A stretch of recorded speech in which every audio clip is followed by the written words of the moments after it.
Padahal udah siap nih, kayak udah ngomong terus kayak mau salam, sebentar kata Iko, terus dia disemprot dulu.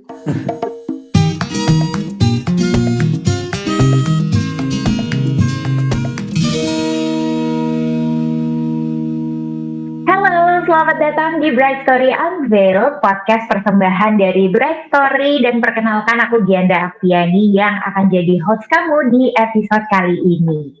Apa kabar nih para pendengar yang lagi di rumah aja? Semoga dalam keadaan sehat-sehat aja walaupun di tengah situasi kayak gini ya. Kita pun juga harus menyesuaikan nih podcast episode kali ini yang biasanya aku bisa ngobrol langsung dengan para narasumber. Kali ini lewat video call aja, tapi semoga kamu yang dengerin tetap bisa ngambil faedah dari diskusi kita hari ini ya. Dan pastinya bukan cuma kita aja yang menyesuaikan diri. Di luar sana pasti banyak banget bride to be yang juga harus mengubah mungkin rencana pernikahannya akibat pandemi COVID-19 ini. Dan itu yang akan kita bahas hari ini. Soalnya kalau aku lihat dari episode podcast sebelumnya juga di komen-komen banyak tuh yang request minta dibahas soal ini. Jadi as your request, hari ini akan kita bahas dan untuk bikin diskusinya semakin seru, aku udah kehadiran narasumber-narasumber. Yang pertama ada Salida Bahtiar dan juga suaminya Aditya Prabowo, betul ya? Halo. Mereka ini adalah pasangan social media influencer yang baru aja menyelenggarakan acara pernikahannya di tanggal 28 Maret 2020. Berarti itu di masa-masa setelah social distancing tapi sebelum masuk ke PSBB ya. Iya, by the way selamat untuk kalian berdua. Terima kasih. Oke, satu lagi ada Ahmad Nasih, fotografer dari Imagenik yang juga sempat bertugas ya mengabadikan acara pernikahan di tengah pandemi COVID-19 ini. Coba nanti kita juga akan ngobrol-ngobrol lebih lanjut dengan Nasih, gimana sih keadaan di lapangan gitu. Tapi sekarang aku mau nanya dulu sama Salita dan Adit nih. Pastinya banyak banget penyesuaian di masa-masa kamu mempersiapkan pernikahan di tengah-tengah pandemik ini. Cuman aku pengen tahu kalau boleh di-share apa aja sih yang terpaksa harus jadi berantakan gara-gara ini semua. Langsung aja kali ya. Sebenarnya cerita itu gimana ya, senang, sedih-sedih, senang. Gimana ya? Momen ditunggu-tunggu, tapi ya ada musibah kayak gini juga. Jadi ya musibah yang sangat sangka lah ya. Mixed feeling ya. Ya benar, mixed feeling. Mungkin ngepernya sendiri perubahan. Mungkin aku ceritain dari awal dulu kali ya rencana awalnya. Rencana awalnya pernikahannya kita udah planning banget tuh, udah benar-benar sebulan sebelum acara tuh udah kayak tinggal jalan banget gitu. Jadi awalnya dari bulan Juli. Terus berarti kita discuss tanggal segala macam. Ujung-ujungnya dapat tanggal di akhir Maret tuh setelah diskusi. Terus udah gitu banyak berarti 8 bulan kan dari Juli ke Maret. 8 bulan tuh kita kira pun sangat singkat ya waktunya, setahun. Tapi ya ya kita prepare aja sih, jadi sebulan sebelum acara juga udah siap banget gitu. Terus pertama kita ngadainnya lamaran, terus ada acara adat, pengajian Adit, kan kepisah kan pengajian Adit, pengajian aku, terus ada acara adat sama itu disatuin kayak itu soalnya. Lamaran tuh akhir Januari. Pokoknya semuanya 2020 nih. Lamaran akhir Januari. Masih aman banget kan? Soalnya corona tuh sebenarnya kan kita taunya Desember tuh masih di Wuhan ya, di Cina. Lalu Januari itu kita masih aman banget dan sangat percaya diri lah bahwa kita bisa menyelenggarakan pernikahan lancar. Masih belum ada bayangan sama sekali lah. Maksudnya itu ya udah kirain akan fokus di sana aja gitu. Mulai goyangnya tuh setelah tahu kalau di Indonesia udah mulai ada yang terinfeksi. Ya itu awal Maret ya? Iya, tahu gimana? Sebenarnya tuh sebelum kita mulai goyang di rencana pernikahan kita itu, sebenarnya pas honeymoonnya juga ke salah satu negara yang terdampak waktu itu, yaitu ke Jepang. Oh, Nah, kita tuh udah mulai. itu honeymoonnya dulu yang terdampak ya. Nah, jadi kita udah kayak sedih banget honeymoon cancel itu karena Jepang duluan kan yang cruise itu ya. Betul. Cruise itu kan terimpact lumayan besar dan dia pasti ya nggak lama ke kotanya lah itu kan pasti prediksi orang-orang. Terus ya udah gitu. Itu tuh udah kayak udah mulai sedih banget gitu tuh harus kayak akhirnya meng-cancel honeymoon tadi. Soalnya itu benar-benar udah rapih banget kayak udah well organized lah. Udah kayak per itinerary per jam, per menit tuh udah ada gitu kayak tinggal ya, itu sebenarnya urutannya tuh sebelum kita mulai memikirkan kayak wah pernikahan kita kayaknya bisa terdampak karena corona nih, itu kita sebenarnya mikir udah dulu sedih nih. Dulu tuh. Iya, honeymoon kita tuh sebenarnya kita kayaknya nggak bisa ke Jepang nih, kita mau pindah kemana nih, cuman kita belum pikir tuh bahwa itu akhirnya akan masuk dan se-hype ini di Indonesia dan bisa mempengaruhi acara kita. Iya, kita udah honeymoon cancel tapi yang penting akan ya ujung-ujungnya pokoknya dari Maret kan rumah corona di Indo, terus acara Maret kan udah lumayan banyak kita pengajian sama acara adat, pengajian aku sama Adit gitu kan. Nah itu udah mulai terdampak pertengahan Maret, Adit cut undangan pengajian. Tapi itu belum ada peraturan apa-apa sih, cuma kayak takut-takut aja gitu. Karena Adit sendiri juga banyak keponakan kan, jadi benar-benar hati-hati lah kalau orang ngundang orang ke rumah gitu. Terus udah makanya setelah H+1 pengajian itu 14 Maret, 15 Maretnya Minggu pagi tuh Anis pokoknya ngeluarin video gitu bener-bener ini ya. Iya kayak himbauan Himbauan bahwa kalau bisa tidak menyelenggarakan acara yang mengundang banyak orang.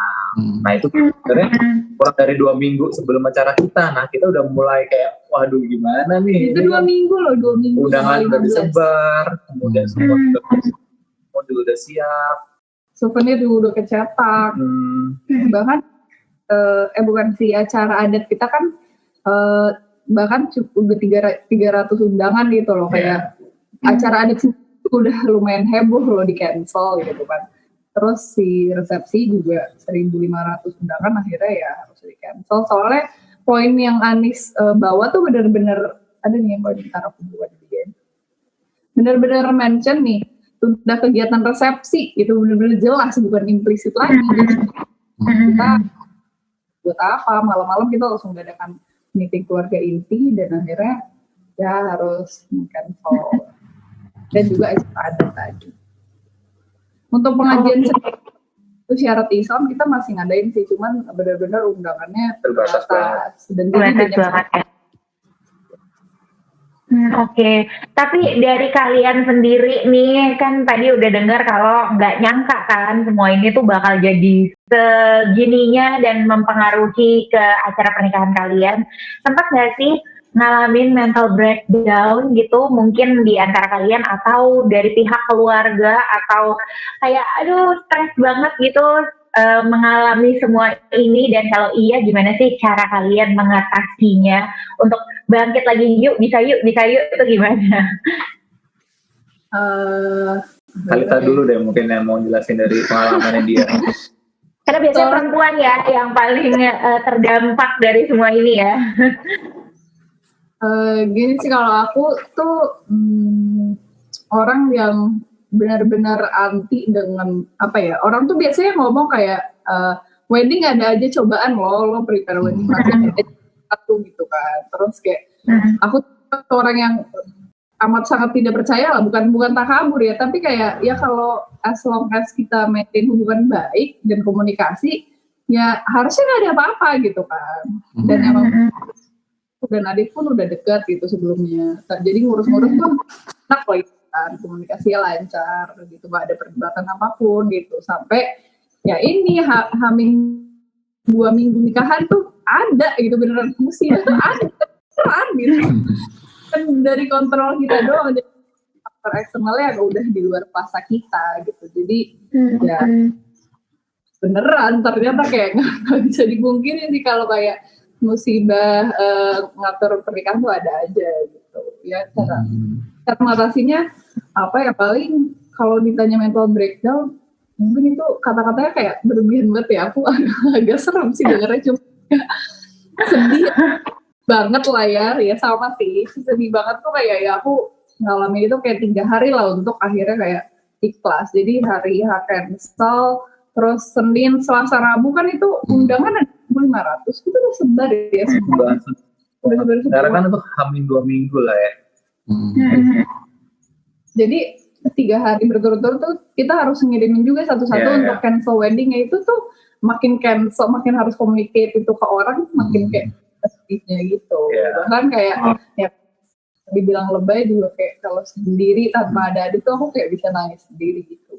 Ya wajar sih kalau ngalamin sedih lah ya, apalagi kita udah nyanyi tahun kemudian tiba-tiba ada luar kontrol kita yang kita nggak pernah kepikiran bakal terjadi di hari yang terjadi, pas sedih lah. Cuman kalau di posisi aku lebih perannya lebih kayak mencoba menguatkan Talita, dan aku juga mungkin yang membesarkan diri aku sendiri kayak ini juga bukan hal yang kita alamin sendiri gitu. Banyak pasangan di luar sana perjalanan pernikahan pun juga mau yang sama, dan ini luar kontrol kita. Nah, waktu itu juga yang aku pikirin adalah waduh, ini kita kurang 2 minggu nih, harus banyak yang kita lakuin, dari mulai kita memberitahukan kepada undangan yang kita sudah kirimin, kemudian yang paling vendor-vendor yang sama-sama kita nih, kita juga harus komunikasikan hal ini gitu.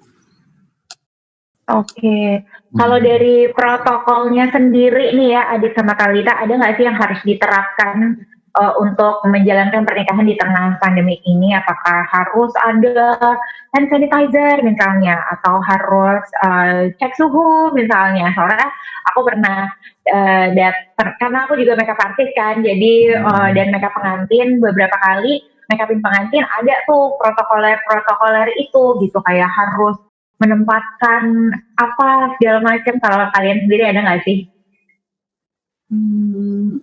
Ada sih. Jadi awalnya gini sih, kayak sebenarnya bukan agak lucu sih. Jadi flow-nya adalah kan Anis ngomong itu, terus dari sendiri tuh sebenarnya Anis juga lumayan spesifik tuh bikin cara-cara kayak harus sanitizer, terus ukur suhu, ada isolasi kalau misalnya suhunya di atas berapa gitu kan. Nah, sendiri sebenarnya awalnya nih lucunya Bidakara itu merasa menyanggupi, kita gedungnya di Bidakara by the way. Nah, si gedungnya itu merasa menyanggupi semua syarat itu, dan agak ada komunikasi yang pokoknya kita tangkap akhirnya kayak ya lo nggak bisa cancel dong, kita nangkepnya gitu, lo nggak bisa cancel karena kita udah nyediain semua syarat yang disuruh Anis lo gitu kan. Dia ada suhuan, udah lengkap, ada ruang isolasi segala macam. Terus akhirnya tapi kita meeting pihak Bidakaranya, terus akhirnya ya dia sangat kooperatif sih kalau ketemu dan meeting, dan akhirnya nggak memaksakan itulah. Jadi itu negotiable untuk di reschedule, dan nggak ada juga fee dari reschedule itu. Iya. Jadi kalau protokolnya kemarin itu sebenarnya ada 2 sebenarnya protokoler yang diterapkan sama Pak Gubernur. Jadi kan memang seperti di ruangan untuk acara penyelenggaraan akad nikah itu harus ada hand sanitizer, pengecekan suhu, isolasi juga. Tetapi pun itu juga karena kemarin pun dengan KUA pun mereka juga mensyaratkan bahwa ada hal-hal yang juga kemarin itu dianjurkan sama Kementerian Agama, yaitu dalam akad itu ada maksimal berapa orang yang hadir. Kemudian juga kemarin dari pakai sarung tangan ya kemarin yang waktu jam pakai masker. Dari kitanya juga mengaplikasikan si syarat sendiri juga ya, kita bikin si duduknya yang undangannya tuh akhirnya juga cuma 15 orang, keluarga inti banget, dan karena cuma orang di dalam, jadi 10 orang di dalam, pas prosesi 5 orang lagi kayak nunggu di ruang makan. Nah, 10 orang yang di dalam ini meter gitu. Terus udah gitu ya itu pakai masker. Terus bahkan nih pas aku izin ke bapak, terus kayak ya izinkan nikahkan anakmu lalalala gitu. Terus aku tuh pas mau bapak pun salam cium tangan sebelumnya disemprotin hand sanitizer gitu. Oh my god. Udah akhirnya ya, padahal udah siap nih kayak udah ngomong terus kayak mau salam, sebentar kata Iko, terus udah disemprot dulu. Oke, jadi seketat itu ya proses persiapan. Oke, kita kan Nasi dulu. Sekarang aku juga pengen ngobrol-ngobrol sama Nasi dari pihak vendor nih ya. Ada nggak sih gimana keadaan kamu dengan klien Imagenik? Maksudnya apakah ada perubahan? Apakah mereka banyak yang melakukan perubahan konsep pernikahan pastinya? Karena kalau aku sendiri jadi banyak yang cancel gitu, banyak yang postpone, atau banyak yang jadi aku nggak jadi ngadain resepsi nih, jadinya cuman keluarga inti aja. Kalau Nasi sendiri gimana? Ya, kita dari segi vendor yang pasti sedih sih ya. Kita juga banyak klien yang akhirnya batal, yang akhirnya postpone kayak gitu. Cuma banyak kisah-kisah dari klien yang jujur kita sebagai vendor ikut sedih juga dengarnya. Ada beberapa klien yang terpaksa batal, terpaksa postpone karena berbagai macam alasan lah. Ada yang memang calonnya kebetulan nih lagi di luar negeri nih Mbak. Jadi pas hari mau pelaksanaan sebelumnya memang negara tersebut udah lockdown total, nggak bisa keluar area kan. Jadi mau nggak mau pasti postpone tuh baik akad maupun resepsinya, kan nggak mungkin ya nggak ada calon suaminya kayak gitu. Nah terus banyak juga sih klien yang para brides ini yang akhirnya mau nggak mau acaranya dibagi dua kayak gitu kan. Jadi akadnya dilaksanain duluan, kemudian resepsinya ditunda sampai beberapa bulan berikutnya kayak gitu. Nah cuma kita waktu itu ngerasa banget pas emang pertengahan Maret sih waktu itu. Jadi kalau Thalita sendiri kan tanggal 28 ya tadi ya? Iya. Tanggal 28. Nah, kita tuh ngerasa dari mulai tanggal belasan itu udah mulai kerasa tuh di pernikahan. Impactnya mulai kerasa ya? Betul, sudah mulai ketat. Jadi emang update dari pemerintah kan juga per hari ya mungkin ya waktu itu. Jadi mulai dari acara memang dibatasin, kemudian resepsi ditiadakan kayak gitu, terus baru sampai benar-benar akad hanya boleh di KUA aja, itu kita ngerasain kayak gitu. Jadi emang banyak banget sih para brides yang akhirnya merubah acaranya kayak gitu. Kita sedih banget sih ngerasain kayak gitu. Yang kebayang juga adalah kerugiannya nih dari pihak bride dan groom to be. Nah kalau dari Thalita sama Adit sendiri nih ya, balik lagi, kerugian apa aja sih yang kalian harus hadapi, dan kalau boleh di-share nih sama bride to be atau groom to be, kira-kira berapa persen kerugiannya kalau berkenan? Kalau kerugian yang major gitu nggak ada ya, soalnya rata-rata soalnya vendor-vendor kita juga sangat kooperatif lah, dan yang sangka sih ini juga di luar kuasa kita kan, bukan kita yang mau, tapi rata-rata juga nggak ada risk. Ya mungkin tadi juga yang menyambung yang disampaikan Mas Nasi tadi lah, maksudnya kita juga menyangkal jenis seperti ini, dan alhamdulillah semua yang kita vendor-vendor yang tadi sama-sama kita tuh semuanya banyak yang mau mengerti, kooperatif. Dari posisi kita itu paling yang sulitnya itu adalah mereschedule-nya, mencocokkan jadwal mereka vendor-vendor ini gitu. Kalau ya, alhamdulillah sih semuanya. Paling ini aja sih undangan yang cetak, udah itu doang. Cara undangan kita harus cetak lagi.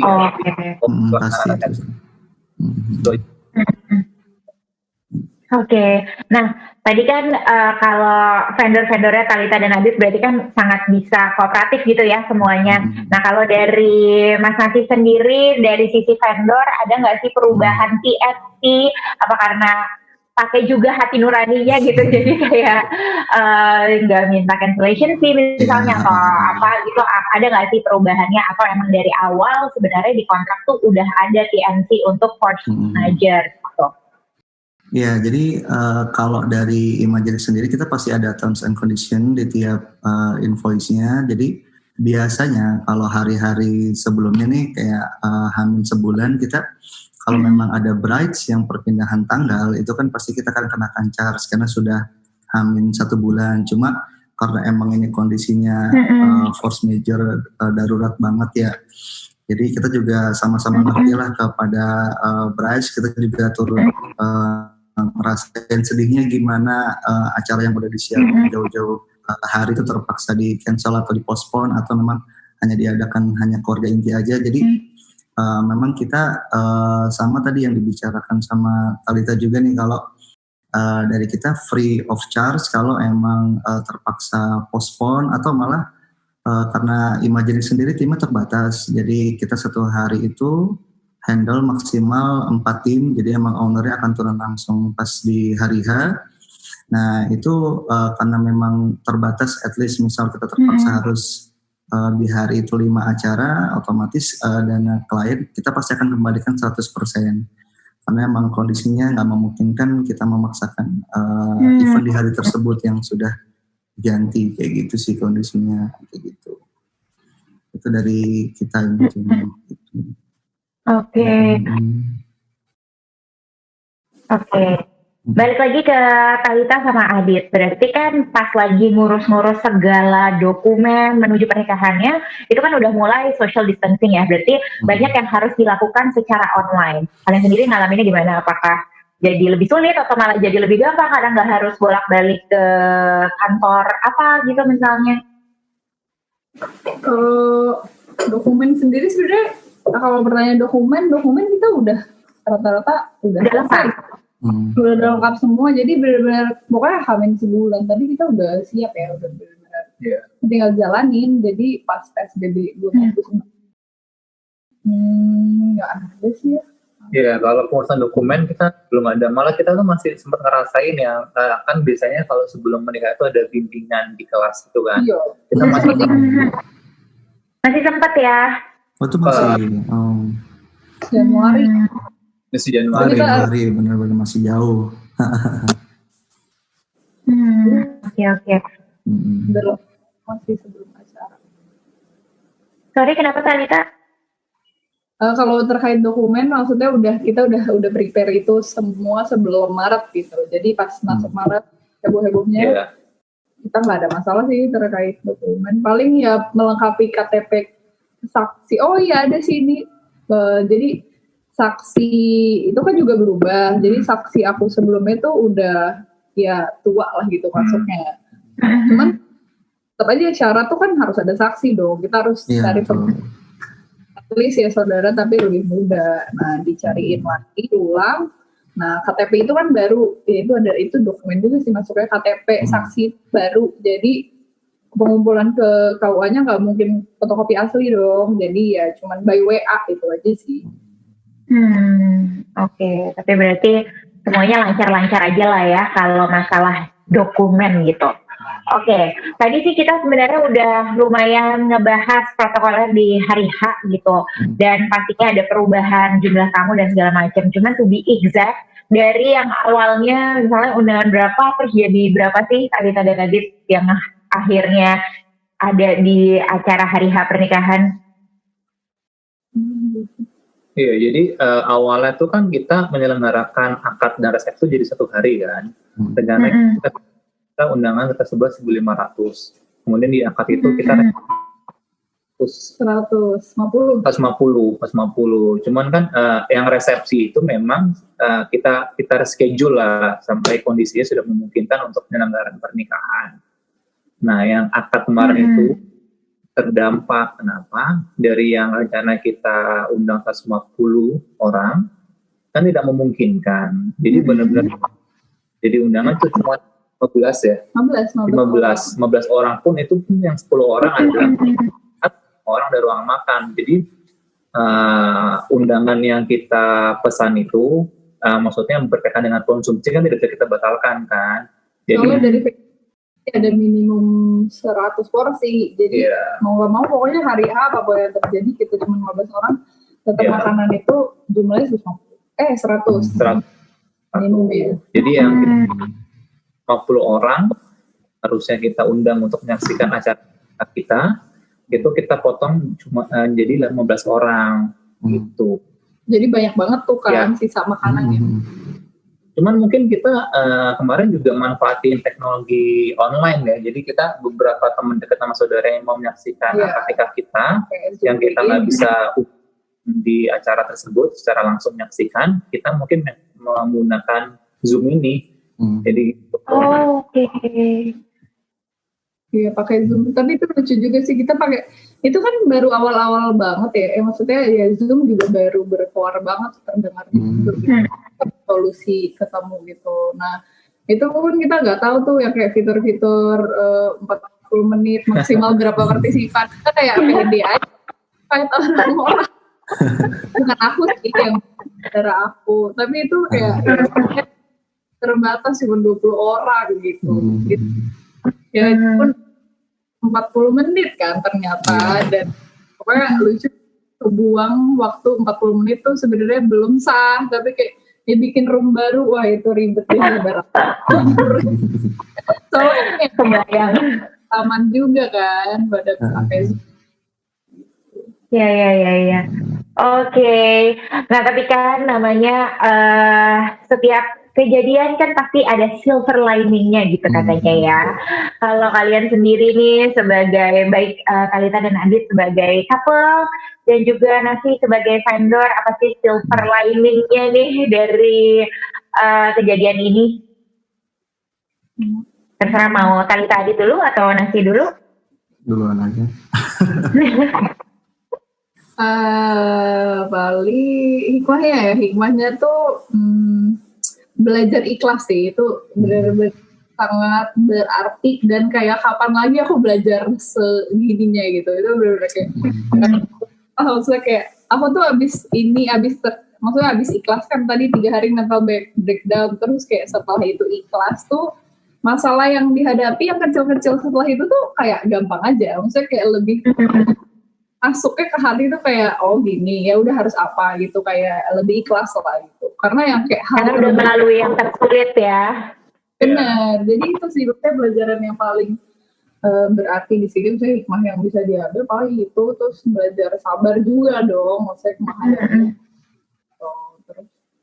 terus ya paling itu sih yang paling kita rasain ya hikmahnya apa. Oh sama paling jadi berasa aja gitu apa manfaatnya ketika kita tuh punya hubungan baik sama vendor-vendor sendiri. Jadi harus mengkomunikasikan ini tuh lebih enak juga gitu. Iya kan Mas? Sasia. Iya betul. Udah ngerasain kayak gitu. Iya, jadi kayak kreatif lah gitu. Karena kita tuh dari awal planner, jadi ngurus sendiri, jadi lebih deket lah sama vendor-vendor. Oke. Bisa jadi notes juga tuh untuk brides to be atau grooms to be ya, untuk menjaga hubungan baik dengan para vendor. Jadi kalau misalnya amit-amit ada apa-apa, bisa lebih enak komunikasinya. Kalau gitu nih gimana? Apa sih silver lining dari semua ini? Kalau aku sih jadi lebih banyak weekendan ya, karena kan kita nggak bisa weekendan walaupun di rumah aja, tapi tadinya weekend kita full kerja gitu. Kalau Mas Nasi gimana? Kalau dari kita sih yang pasti ya kita nerima kondisi sih keadaan, dan emang kita kan berhubungan sama banyak klien dan banyak banget klien yang terpaksa merubah rencananya. Jadi kita emang pendekatan satu-satu waktu itu PR banget sih sebenarnya. Jadi emang ada banyak banget klien yang terpaksa pindah, dan case setiap klien kan beda-beda. Cuma kita coba mengerti dan berikan solusi, entah memang terpaksa acaranya dibagi 2 atau memang hanya sementara diadakan akadnya dulu aja kayak gitu. Terus kalau dari manajemen sendiri ya mungkin udah perlu waktunya buat evaluasi juga sih. Jadi kita dari awal Maret semua karyawan udah kita work from home. Jadi alat-alat komputer kita kerja dari rumah semua kayak gitu. Jadi data-data kita kirim. Dan untuk manajemen sendiri ya kita tetap sih kayak gini ya, aplikasi Zoom ini berguna banget buat koordinasi gini dari rumah. Jadi ya kita jadi bisa evaluasi dari manajemen, kemudian kita juga bisa atur strategi marketing baru kayak gitu. Kita nyiapin tools baru buat vendor. Ini saat yang tepat buat istirahat sih sama kumpul sama keluarga, karena terutama kan kita sebagai terutama saya nih sama Imaja ini kan kita pekerja weekend yang biasanya weekend nggak pernah ketemu, yang istrinya kerja kayak gitu. Ini saat emang kita kumpul sama keluarga gitu sih paling dari kita. Betul. Oke. Terakhir deh satu lagi, pasti kan ini banyak Bright to Be yang dengar juga yang mungkin lagi deg-degan atau lagi panik karena tahu kalau acara pernikahannya pasti akan terdampak gitu. Mau ada pesan-pesan yang bisa saling menguatkan nih kita di sini dari Ralita, Adit dan juga Mas Nasi? Kalau dari saya sendiri sih pribadi yang udah pernah ngerasain nikah juga ya. Jadi mungkin ini saatnya kita buat sama-sama evaluasi. Mungkin kita juga hikmahnya dikasih waktu lebih nih buat mempersiapkan pernikahannya lebih matang lagi kayak gitu. Terus juga buat para brides juga pengantin baru juga mungkin ngerasain yang namanya kehidupan pasca pernikahan ini kan beda banget gitu. Jadi mungkin saatnya lebih mempersiapkan ke situ sih. Jadi mungkin hikmahnya itu sih buat para bride. Jadi tetap semangat, namanya perjalanan menuju yang baik, insya Allah juga prosesnya akan baik semua, insya Allah. Amin. Amin. Kalau dari Talitha, Adit? Ya hampir sama sih sama Mas Nasi. Mungkin kita kan sekarang dikasih waktu lebih nih untuk mempersiapkan resepsi, yang walaupun sebenarnya kita sudah siap. Jadi mungkin ada yang kemarin kita karena ada beberapa yang mungkin kita masih belum sesuai, itu bisa kita lebih adjust lagi. Ada sama lagi Pak?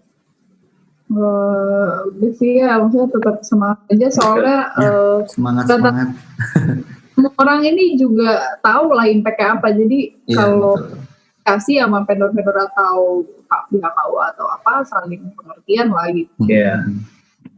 Tidak menghambat gitu, karena sama-sama terkena musibahnya ini ya ke semua orang, semua layer gitu, semua. Iya betul. Iya tetap semangat sih benar itu. Oke.